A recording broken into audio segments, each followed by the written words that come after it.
एक जंगल में 3 भैंसे रहते थे। एक काला, एक सफेद, एक भूरा। वे तीनों बहुत बलवान थे और एक दूसरे के सच्चे मित्र भी थे। जहां भी जाते वे साथ जाते।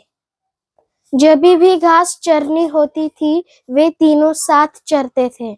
हर सुख दुख, हर संकट वे तीनों साथ मिलकर झेलते थे। उनके बीच इतनी गहरी दोस्ती थी।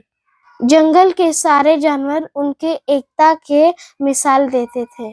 लेकिन उसी जंगल में एक भूखा और चालाक शेर भी रहता था।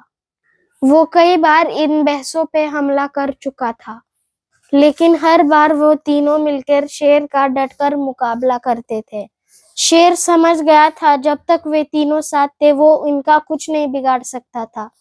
शेर ने सोचा कि अगर मैं ये एकता तोड़ दूं तो मैं इनको आसानी से मार सकता हूँ। अब शुरू हुई शेर की शातिर चाल। शेर ने भैंसों के बीच अफवाहें फैलानी शुरू की। शेर ने सफेद भैंस से कहा, काला भैंस तुम्हारे खुराक चुराना चाहता है। शेर ने भैंसों के बीच शक पैदा कर लिया।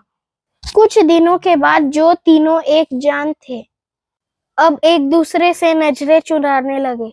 आपसी बातचीत बंद हो गई और उन तीनों में दरार आ गई। फिर एक दिन उनके बीच बहुत बड़ा झगड़ा हुआ और वो तीनों अलग हो गए। शेर दूर से यह सब देख रहा था और उसके आंखों में शिकार की भूख चमक रही थी। जैसे ही उन्हें अलग अलग देखा, जैसे ही उसने भूरी भैंस को देखा और उस पे झपट गया और उसे मार दिया। काले और सफेद भैंस को जब ये पता चला तो उन्होंने सोचा, अच्छा हुआ एक दुश्मन कम हो गया। लेकिन वे नहीं जानते थे कि अगला नंबर उनका ही है।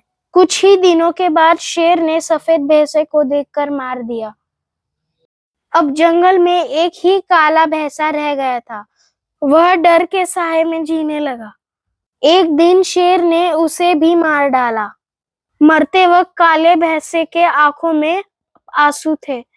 उसने आखिरी सांस लेते हुए कहा, हम तीनों ने अपनी दोस्ती को समझा होता तो आज ये शेर की जीत नहीं होती। सीख एकता में ही शक्ति है। जब तक हम साथ हैं तब तक हमें कोई नहीं हरा सकता।